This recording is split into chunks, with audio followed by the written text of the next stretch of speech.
Welcome back to another technical deep dive here in the debug zone. Today we're tackling a big question and breaking it down with insights from other users. Hopefully this clears up some misconceptions and helps you get the answer you need.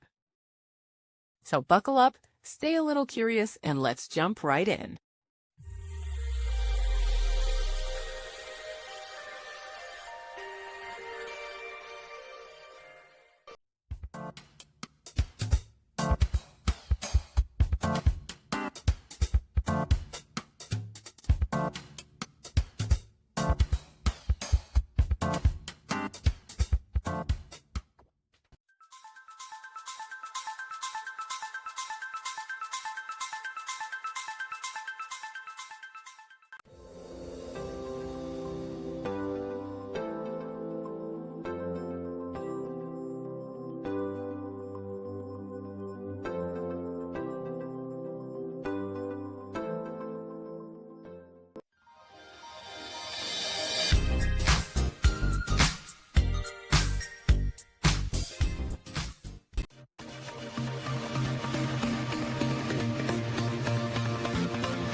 And that's a wrap. I hope you found the answer you were looking for. If you did, take a second to hit that subscribe button. It really helps out. And let me know in the comments which solution worked best for you. See you next time in the debug zone.